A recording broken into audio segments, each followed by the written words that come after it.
Hello there and welcome to this revision video for Edexcel GCSE History, Weimar and Nazi Germany. This is going to focus on topic 1, the Weimar Republic 1918 to 1929. So in this video we're going to look at key topic 1. We're going to talk about the origins of the Weimar Republic 1918 to 1919. We're going to talk about the early challenges to the Weimar Republic from 1919 to 1923, including things like the hyperinflation crisis. We're going to look at the golden years, the recovery of the Republic from 1924 to 1929. And then finally, we're going to look at changes in society from 1924 to 1929. So let's find out more. So in terms of the origins of the Republic, we're going to be looking at the situation in Germany at the end of the war, political unrest, the application of the Kaiser, the armistice, and the new Republic. And we're also going to look at the strengths and weaknesses of the new Weimar Constitution. So this was the situation in Germany at the end of the First World War. Now, the First World War had been a new type of warfare, and the German military plan, the Schlieffen Plan, had failed to bring about a quick victory, meaning that the war quickly descended into trench warfare and stalemate. And this new type of warfare, known as total war, meant that all aspects of civilian life were affected. It led to food and fuel shortages, as well as political and social turbulence in all countries that fought in the war, especially in Germany. The war ended with the armistice on the 11th of November 1918. Now, in terms of the situation in Germany at the end of the war, there was the impact of the British blockade. So the British blockaded the ports of northern Germany during the war. And this blockade stopped Germany importing supplies from overseas, causing food and fuel shortages. Many German people only had food such as turnips and bread to eat. The food shortages also led to unrest. Some supporters of the Social Democrats turned against the war and formed a political party known as the USPD. There were economic problems as well. Many factories turned to producing weapons and war supplies during the First World War. It led to a shortage of things like consumer goods. By 1918, German industry was producing only 2/3 of what it had been producing in 1913. The German government began to quickly run out of money and supplies, and it struggled to support families. There were also low wages and strikes. Wages were low during the First World War, but some factory owners profited, causing resentment. And in 1918, there was an increase in strikes from workers demanding peace and a democratic government. And there's just a nice map there, actually, of the British blockade. So the naval blockade of Germany, which took place. And you can see how this was really detrimental to Germany during the First World War and really caused a problem of supplies of food and fuel, of course, as well. Now, in terms of the situation at Germany at the end of the war, there was the mutiny at a place called Kiel. So on the 29th of October 1918, there was a mutiny at Kiel with sailors refusing to obey military orders. A mutiny is when somebody refuses to obey orders. They took over the naval base and joined with local dock workers to demand democracy and peace. And this so-called revolution quickly spread across Germany. Now, by the 9th of November 1918, the Kaiser, that's the German kind of king or emperor, Kaiser Wilhelm II, he abdicated and left for Holland.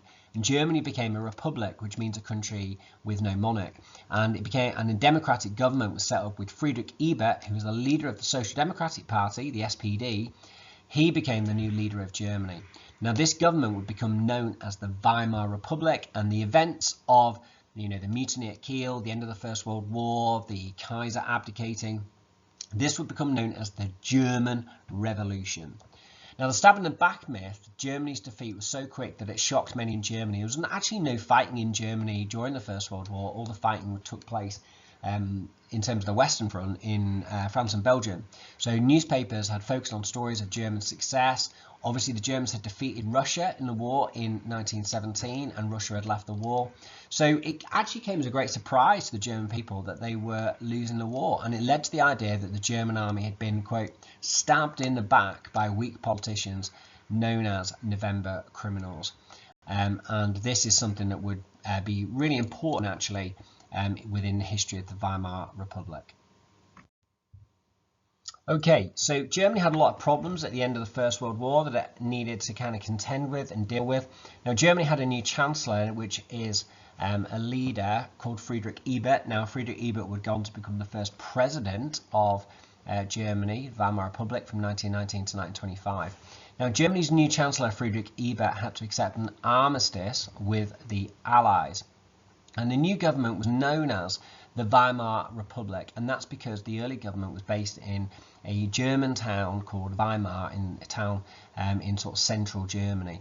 And these were some of the issues that Germany had. Inflation was high, meaning the prices of goods was increasing quickly. There was a huge increase in the number of strikes. So in 1919, 34 million working days were lost.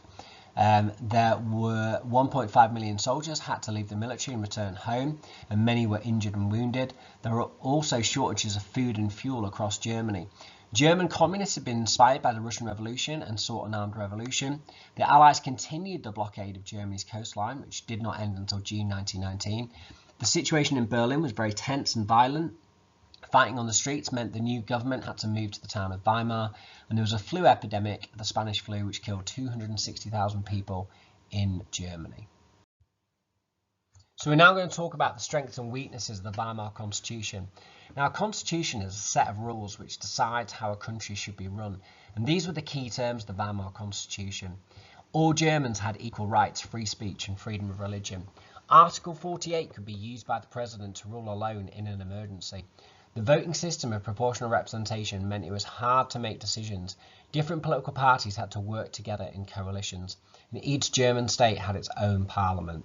And that diagram just gives you a little bit of a sense for how Germany was being run. It had a president, for example.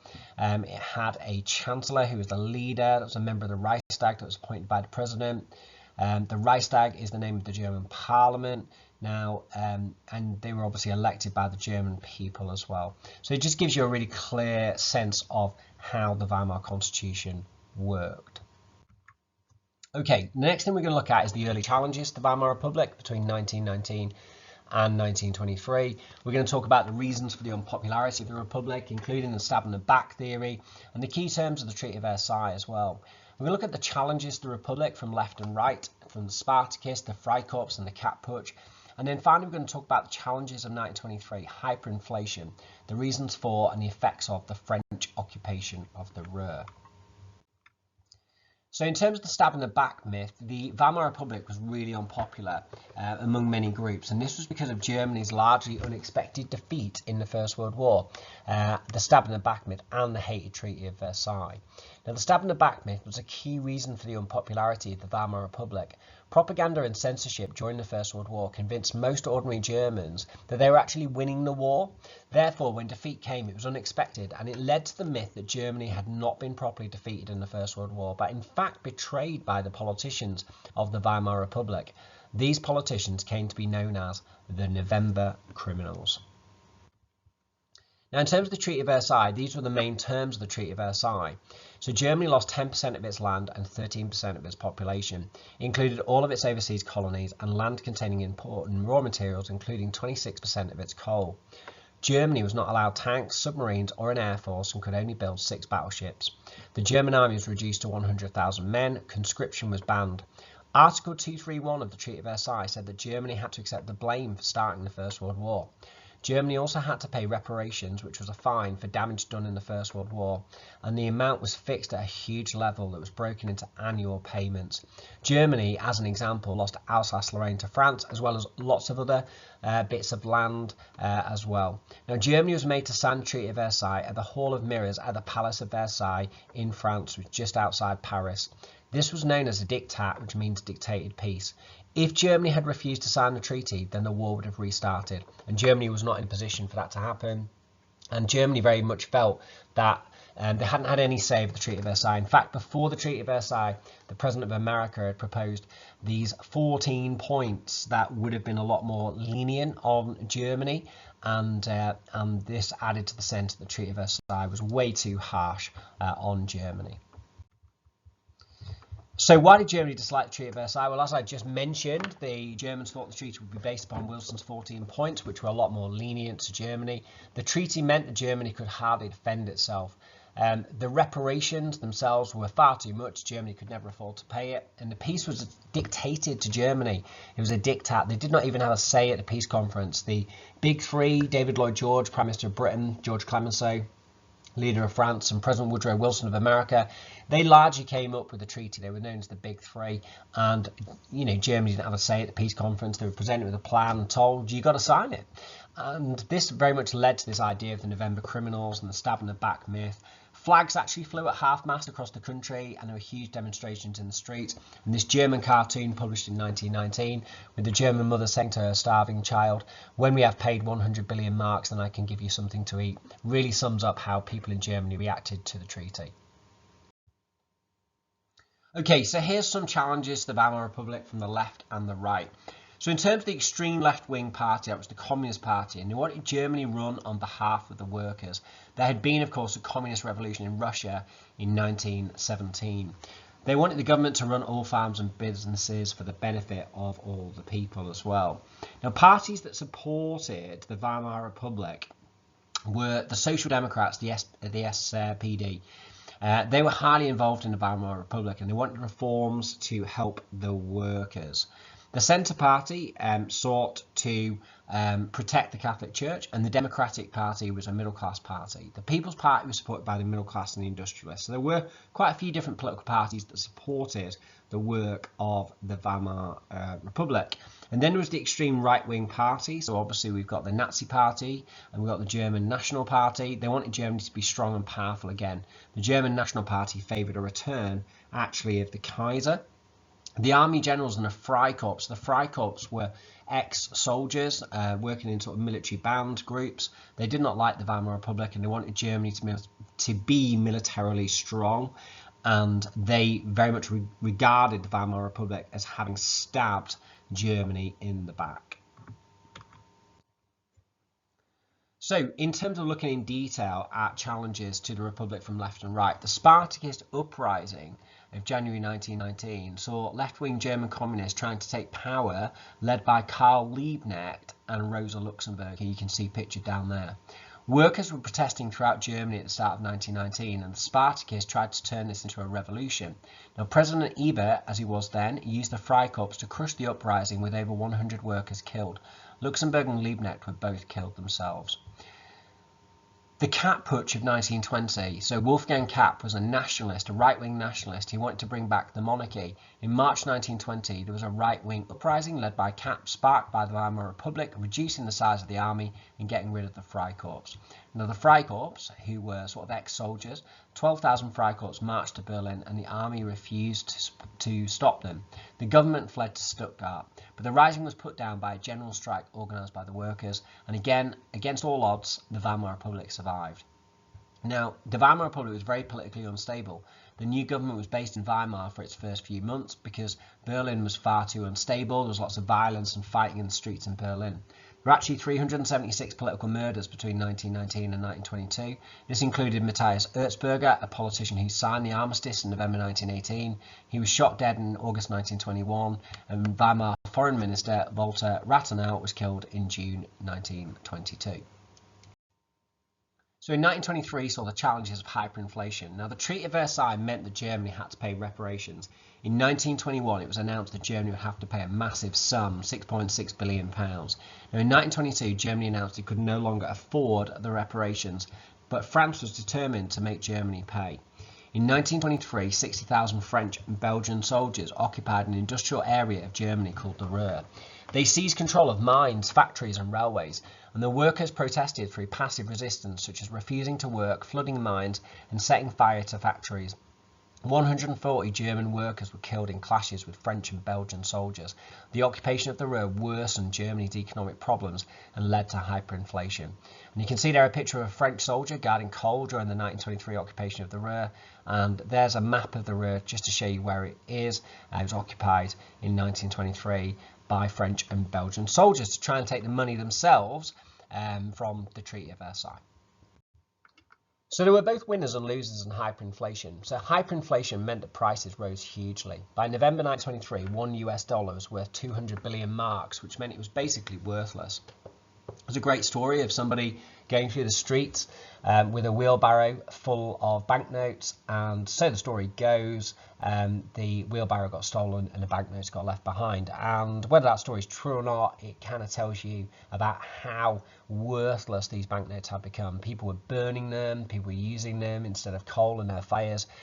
And in 1913, 1 kilogram of bread cost 0.29 marks, whereas in November 1923, it was 428 billion marks. Now, losers were people with lots of cash savings. They lost a lot of money. People on fixed incomes, such as people with pensions or people who were paid monthly, whose wages did not keep pace with the price rises, they lost out massively as well. Now, Frieda Wunderlich, a German politician, recalled hyperinflation in Germany during a 1960 interview.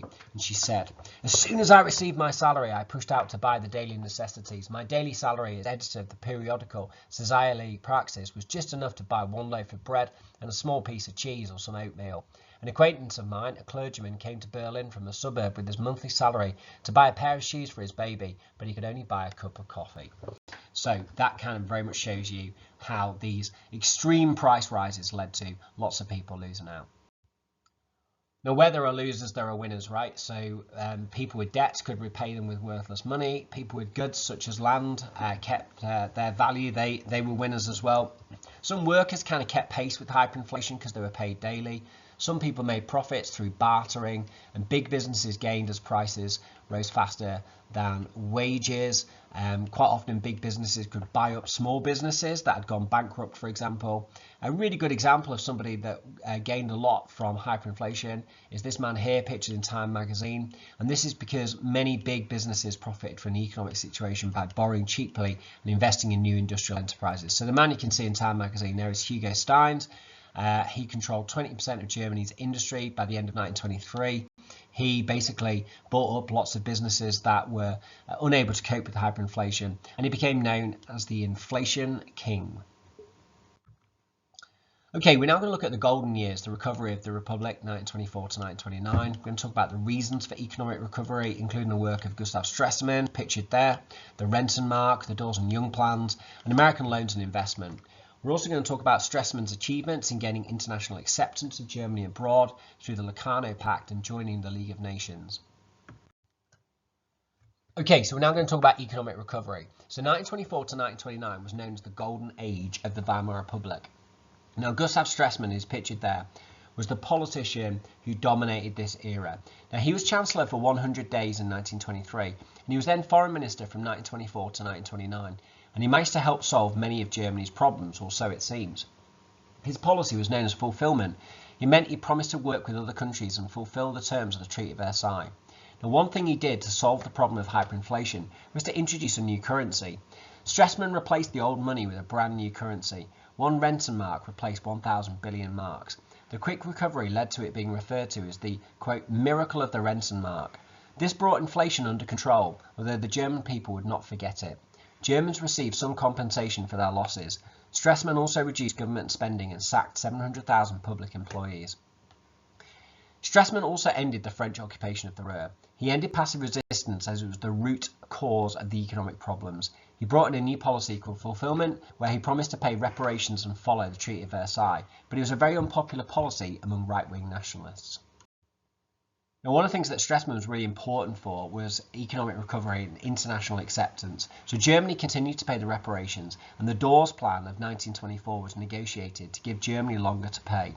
US banks agreed to loan money to German industry, and around £25 billion was loaned by US banks between 1924 and 1929. The Young Plan of 1929 lowered the amount Germany had to pay from 6.6 billion to 2 billion. Many Germans hated the plans, with protests from right-wing politicians like Alfred Hugenberg. 85% though did vote in favour in a referendum on the Young Plan. Now, all of these US loans led to an improving economy. It led to investment in houses, hospitals, schools and roads. Loans were made to German firms. Exports increased. And by 1928, Germany was the world's second strongest industrial power behind the United States. But the economy was too dependent on US loans. Farmers became poor due to low food prices, and unemployment remained high.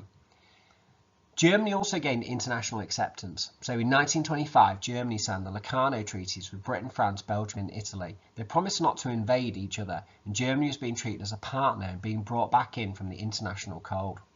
In 1926, Germany was allowed entry into the League of Nations and immediately became a permanent member of the Council, making it one of the most important countries.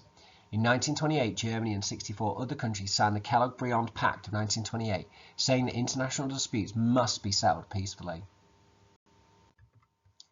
So although it seemed like Germany had recovered in the golden era, the main problems were not solved. Germany was dependent on US loans, and there was still anger and resentment at the Treaty of Versailles. Germany became more peaceful politically. Between 1924 and 1928, there were no attempts to overthrow the Weimar Republic. After the death of Friedrich Ebert, President Hindenburg became a force for stability. He was elected as president in 1925. The Nazi threat also reduced after the Munich Beer Hall Putsch, which we'll cover in the next video, and they only got 12 seats in the 1928 German election. But Germany remained fairly unstable. No single party could ever rule on its own. There were 7 coalition governments between November 1923 and November 1929.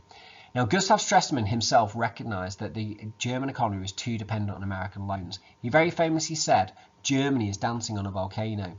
If the short-term credits and the loans are called in by the USA, a large section of our economy would collapse." And sure enough, the Wall Street crash happened. The American stock market crashed in October 1929, and it led to a worldwide economic depression. As the saying goes, if America sneezes, the world catches a cold. Okay, we're now going to look at changes in society 1924 to 1929. We're going to look at changes in standard of living, changing the position of women in work, politics and leisure, cultural changes such as developments in architecture, art and the cinema. So the economic recovery led to huge changes in the standard of living during this time period. In terms of work and wages, unemployment reduced from between 1924 and 1929. Wages and working conditions improved. The working week shortened from 50 hours to 46 hours. By the late 1920s, German workers were some of the best paid in Europe, but unemployment was high among the middle class, and for those with jobs, their pay did not improve as much. In terms of housing, the Weimar Republic encouraged the building of lots of new houses. Between 1924 and 1931, there were 2 million new homes built and around 200,000 homes were extended or renovated. In terms of social reforms, the Weimar Republic, things like unemployment insurance, the Weimar Republic raised the highest level of income tax from 4 to 60%. This led to lots of new social reforms like the Unemployment Insurance Act of 1927, which covered 17 million workers for unemployment or sickness benefits. There were benefits and pensions for widows and those who were injured in the First World War, but these changes brought benefits but were incredibly expensive.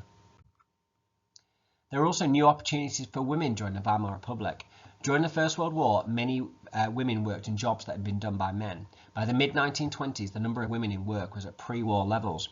Although the Weimar Republic had promised to give women equality, this did not happen in reality. Many professional women gave up work if they got married. There were fewer women in professional jobs, like there were only 33 female judges in Germany in 1933.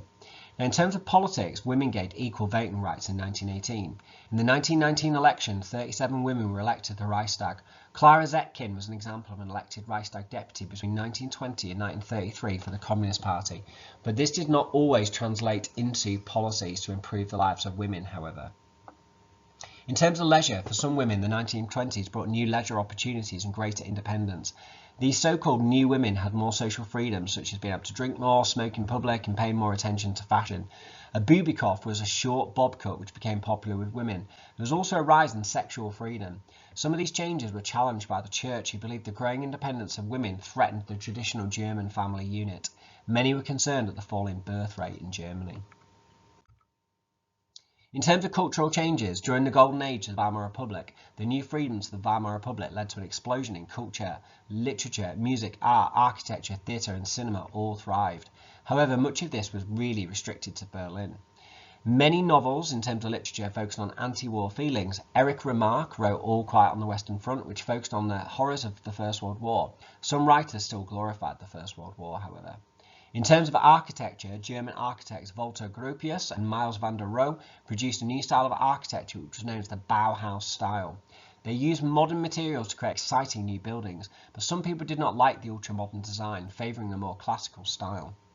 In terms of music and cabaret, there were cabaret and music clubs which became very popular. Cabaret artists produced songs which criticised the government, and Berlin became famous for its nightclubs. But some Germans, including eventually Hitler, found the nightlife shocking. In terms of cinema, Germany became a centre of the film industry. German directors such as Fritz Lang made films advanced for their time, such as Metropolis. Marlene Dietrich was a famous German actress who starred in the film The Blue Angel, but some people found these German films immoral. In terms of theatre, some directors such as Bertolt Brecht produced plays about ordinary people.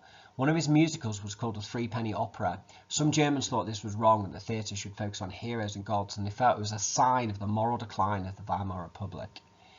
In terms of art, Otto Dix was an artist who produced paintings which highlighted the inequality between the rich and the poor in Germany at the time. But some disapproved of this art. Hitler was highly critical of this and preferred paintings which glorified Germany's history.